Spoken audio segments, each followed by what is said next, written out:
આપણી સાથે જગદીશ મહેતા જોડાયેલા છે। જગદીશભાઈ, સત્યનો રણટંકાર આખરે થઈ ગયો।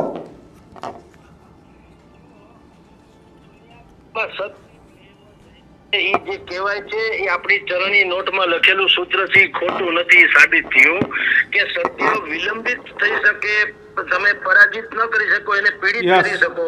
આપણે જે તે દિવસે પણ એને જુનાગઢમાં જ્યારે મને એને આહવાન આપેલું આપણને બધાને રાધર કે તમે સત્યનો રણટંકાર કરવા આવે, ત્યારે મેં એને કીધું હતું કે તમે ઘડીક કલેક્ટર, ઘડીક ક્લાર્ક, ઘડીક કડિયા અને ઘડીક ફલાણું એવું ન ચાલે।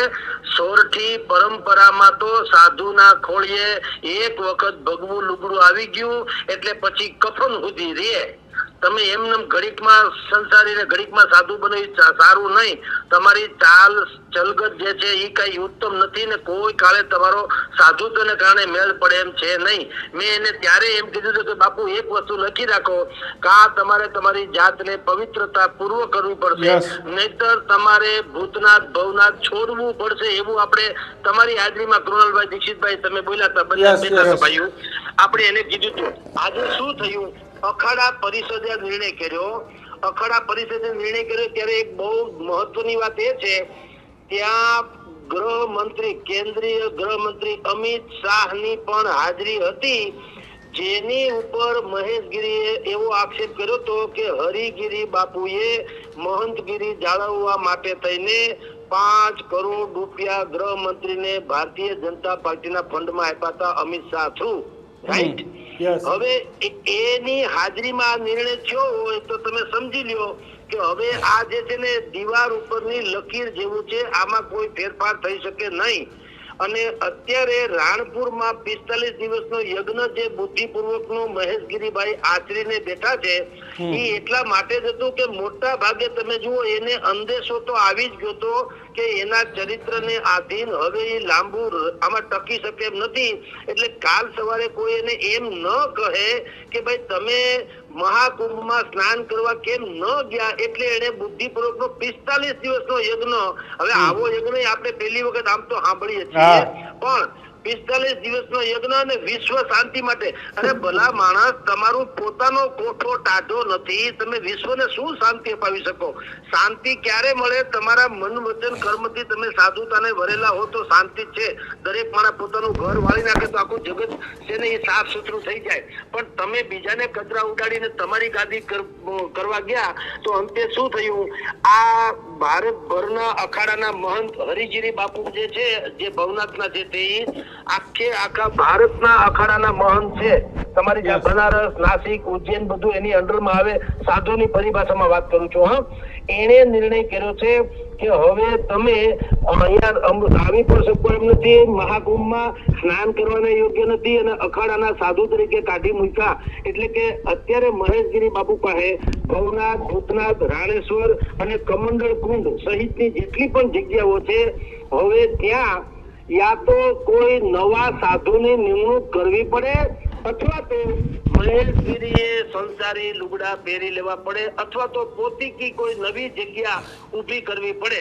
પણ અહીંથી તો કમસે કમ એનો કાંટો અત્યારે સદેહે તો નીકળી જ જાય, એમાં કોઈ શંકા નથી। એટલે રાણપુરમાં જે 45 દિવસનો યજ્ઞ અત્યારે તેઓશ્રી કરી રહ્યા છે, એ યજ્ઞનું હું તો એમ માનું છું કે એનું આ શું ફળ કહેવાય, કારણ કે યજ્ઞ પોતે પવિત્ર ઘટના છે, મહેશગીરી કરતા છે, કર્મ નથી। કર્મ તો એને જે કર્યા એને કારણે, એટલે યજ્ઞનું ફળ મળ્યું કે સત્યનો વિજય થયો। મહંતગીરીને અખાડા પરિષદમાંથી અખાડાના સાધુ તરીકે કાઢી, એકચ્યુઅલી 5 જણાને કાઢ્યા, એમાં 2-3 જણા આપણા પણ છે, એ જુનાગઢના છે, સુરેન્દ્રનગરના છે, વગેરે વગેરે। પણ એ બધું ઠીક છે, મૂળ વાત તો આ છે, યા તો હવે મહેશગીરીએ નવી જગ્યા પોતે સ્થાપવી પડે અને ત્યાં પોતાને કહેવાતા સાધુ તરીકે આગળ વધવું પડે। પણ જગદીશભાઈ, મહેશગીરી એ સત્યનો રણટંકાર હવે કરશે? આ મહાકુંભમાંથી જે નિર્ણય લેવાયો છે એ સંતો સામે આ મહેશગીરી રણટંકાર કરવા જશે કે મીંદડી બની જશે? જુઓ, જે રીતે એનું પોતાનું જે ચરિત્ર છે એ તમે જોજો, કોથળામાંથી બિલાડું કાઢશે, કારણ કે એ તો જેને લાજ શરમ હોય એ લોકો આવી વાત સ્વીકારી લે.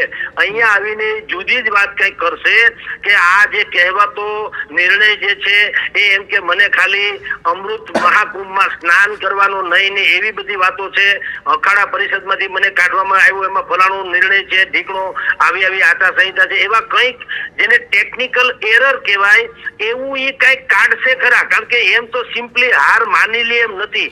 પછી રહે છે વાત એ જનતા ઉપર કે હવે એ કેટલો સમય રહે. અને બીજા અન્ય સાધુઓ સંતો જે જુનાગઢમાં છે ભવનાથની તળેટીમાં, એ લોકોના ઉપર પછી એ વાત જોવાની રહેશે કે એ લોકો આના ઉપર કેવા એક્શન લે છે. કારણ કે જ્યારે અખાડા પરિષદે નક્કી કરીને કહી દીધું કે તમે હવે અખાડા પરિષદના સાધુ રહેતા નથી, તો હવે વાત પૂરી થઈ ગઈ. મને આ છાપામાંથી કાઢી મૂકે હેડલાઇનમાંથી, પછી હું હેડલાઇનમાં ન જ રહું, પછી ખોટે ખોટે બોર્ડ મારું, એનો કોઈ મતલબ નહીં. એના જેવું છે. પણ હવે મહેશગીરીને મેં તમને કીધું તેમ એને બિલકુલ આ પ્રકારનો છોછ નથી. હવે લાવારીસ કોણ થઈ ગયું આમાં? લાવારીસ કોણ? હવે આપણે તો હતા ન્યા જ છીએ.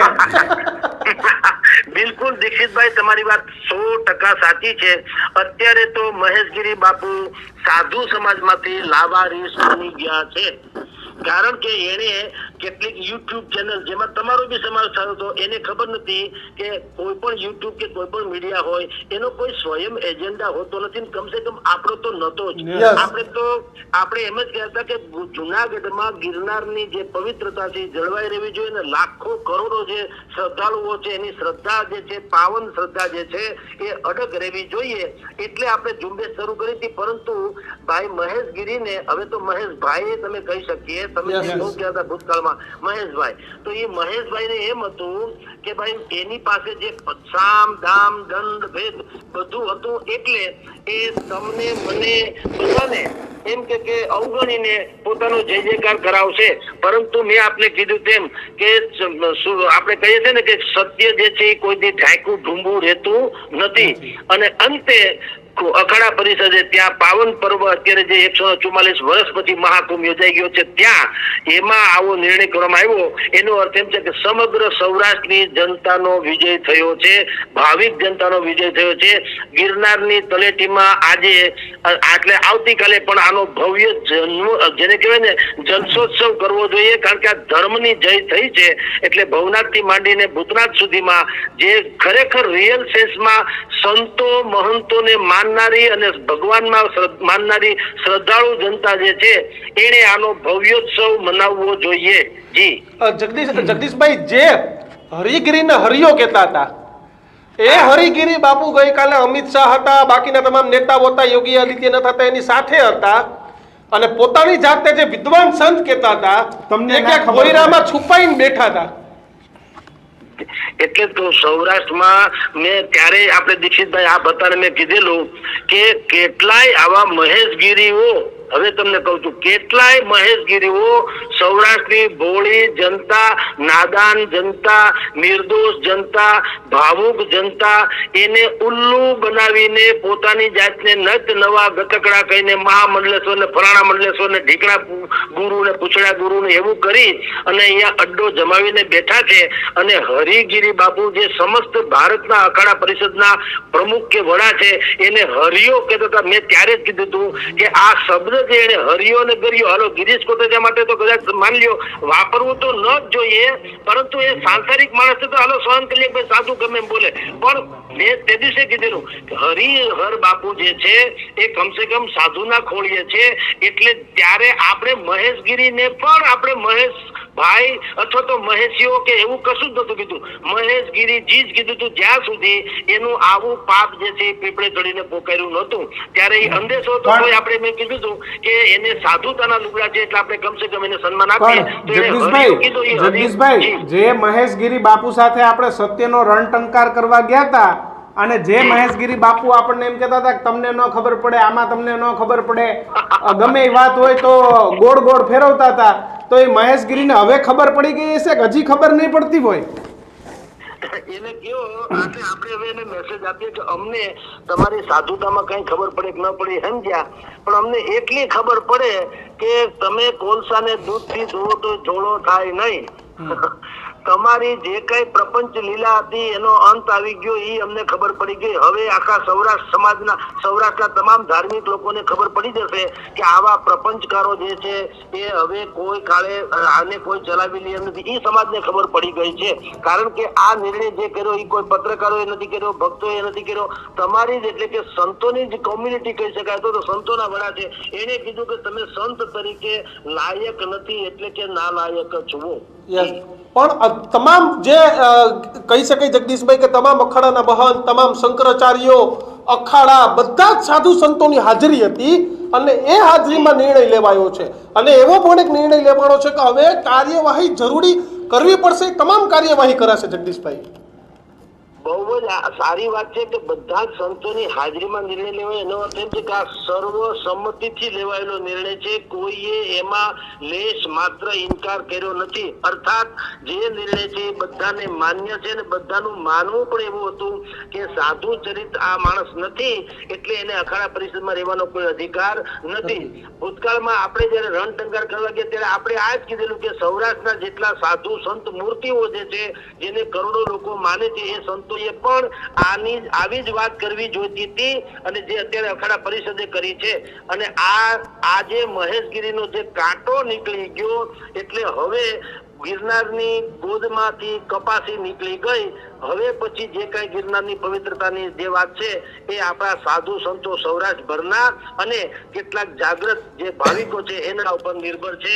અત્યારે આપણો પ્રથમ વિજય થયો છે એવું માનવાને આપણે બિલકુલ અવકાશ છે. સાહેબ ગિરનાર શુદ્ધ થશે, ગિરનાર ચોખ્ખો થશે. આની શરૂઆત કહી શકાય જગદીશભાઈ ગિરનાર શુદ્ધિકરણની. બિલકુલ શરૂઆત તો છોડો પણ બહુ મોટે પાયે શરૂઆત થઈ ગણી શકાય. કારણ કે આ તો તેંડુલકરે આવતા સદી મારે એ તો સમજી જાય, આ તો કુંબલે સદી મારી એમ કે તો ચાલે. એટલે બહુ મોટી ઇવેન્ટ બનવામાં આવી છે. કારણ કે સૌથી મોટું હેડેક જે હતું એ શું હતું, આપણે જે તે દિવસે પણ લખેલું, અખબારમાં લખેલું, તમે સ્વયં ત્યાં આપણે જયારે ગયા હતા જુનાગઢમાં ત્યારે તમે ભાઈ કિશનભાઈ, તમે અને ભાઈ દીક્ષિતભાઈ બંને એ વાત કરી હતી કે જુનાગઢના ગિરનારમાં પ્રોબ્લેમ શું છે. આપણે એક જ કહીએ પર પ્રાંતીય લોકો એવા કેટલાક સંદિગ્ધ લોકો, કેટલાક બધા આમાં પ્રાંતવાદ આપણે નતો લાવવા માંગતા. આપણે એમ કહેતા હતા કે પર પ્રાંતમાંથી કેટલાક સંદિગ્ધ લોકો, શંકાસ્પદ લોકો પોતાની જાતને સાધુ ગણાવી અને અહીંયા ડેરા તાણીને બેઠા છે. અને એટલું જ નહીં, એને સોરઠી પરંપરાના સંતો જેટલા છે એ સંતોને જ્ઞાતિ પોતપોતાની જે તેની જગ્યામાંથી હાંકી કાઢી, હકાલપટ્ટી કરી, અદ્રશ્ય કરી, કેટલાકને તો રહસ્યમય રીતે એવા ગુમ કરી દીધા કે એ લોકો જીવે છે કે નથી જીવતા એનો કોઈ આપણને સમાચાર ન મળે. એટલી હદે એને કરી અને એને કાઢી મૂક્યા અને પોતે એમાં ત્યાં સર્વા થઈને બેઠા હતા. એટલે આપણે કીધેલું કે આ અત્યંત ભયંકર ઘટના છે. 133 જેટલી જગ્યા છે ગિરનારમાં, એમાં 75 જેટલી જગ્યા છે એમાં આવા મહેશગીરીઓ કેન પ્રકારેણ એ બધા ગોઠવાઈ ગયા હતા. અને અત્યારે તમે જાણો છો નિર્ણય થઈ ગયો કે મહેશગીરી બાપુ હોય કે અમૃતગીરી બાપુ હોય કે ઢીકણા બાપુ, પૂંછડા બાપુ જે લોકો બનીને બેઠા હતા એની ચારે કોરથી આ લોકોએ જેમ કાઢી મૂકવા એવી રીતના ગિરનારની ગોદમાં જેટલા લોકો બેઠા છે આવા પ્રકારના મહેશગીરીની બ્રાન્ડના જેટલા લોકો છે એને બધાને ક્રમશઃ એને જગ્યા છોડવી પોતપોતાની પડશે. અને સોરઠી સાધુ સંતો જે છે જેના ખોળિયા મન, આપણે તે દિવસે વાત કરી કે વચન વિવેકી જે નરને નારી પાનબાઈ બ્રહ્માદિત્ય લાગે જેને પાય. અને કોઈ પણ ભોગે કે મેરુ તો ડગે જેના મનડા ડગે નહીં એ પ્રકારના જે સંતો હતા એવી સંતોની ત્યાં ગિરનારની ગોદમાં ચારે કોઈ, હું તમને કોઈ મઢીઓ થાય, આશ્રમો થાય તો પતિ પાવન ગિરનાર છે એ કરોડો લોકો માટે આશીર્વાદ રૂપ બને. એટલે આ બહુ મોટી શરૂઆત થઈ છે, ખાલી નાની નહીં. કારણ કે સૌથી મોટું હેડેક જે હતું એ મહેશગીરીનું હતું. એનું આખું કુંડાળું હતું. એને ભૂતનાથ થી શરૂ કરી ભવનાથ થી શરૂ કરી અને નાના પીર, મોટા પીર, દત્તાત્રેયની ટોચ, ભાઈ આપણે નરસિંહ મહેતાનો ચોરો, ત્યાંથી ગણો તો પછી આગળ આપણે જે દામોદર કુંડ, આ બધી જ જગ્યાઓમાં પોતાના માણસો રોકીને આખી જગ્યાઓ બચાવી પાડી હતી. અને પછી આ તો જુદી જ પાછી તમે અહીંયા જે ભવનાથની વાતો છે એ તો જુદી, પાછી રાણેશ્વરમાં જે કમંડળ કુંડ તમારી જાણ કદર દીક્ષિતભાઈ, એટલી બધી પતિત પાવન ને એટલી બધી વિખ્યાત જગ્યા છે કે ત્યાં મહારાષ્ટ્રમાંથી 2 થી 3 હજાર લોકો તો પૂનમ ભરવા આવે છે. મહારાષ્ટ્રમાંથી, બોલો, ગુજરાતમાંથી તો છોડો. તો એવડી મોટી જગ્યામાં આ લોકો પોતે અડ્ડો જમાવીને બેસી ગયા હતા. આજે બધાનો કાંટો નીકળી ગયો એટલે ગિરનારની શુદ્ધિકરણની આપણે તે દિવસે જે આહલેખ પોકારી હતી, ઈશ્વરે એ સાંભળી છે. એમાં આપણો કોઈ બીજો રોલ નથી, નિમિત્ત બનીએ છીએ. પણ ઈશ્વરે અથવા તો ભવનાથના મહંત કે ભવનાથના ભગવાન જે છે, શંકર ભગવાન જે છે આદિ, એને આ સ્વીકારી એમ માનીને આપણે વિનમ્રતાપૂર્વક કહીએ કે બિલકુલ. આજે ગિરનારનું શુદ્ધિકરણ શરૂ થયું છે, એને આપણે અંતિમ અંજામ તરફ લઈ જવા માટે નિમિત્ત બનીશું.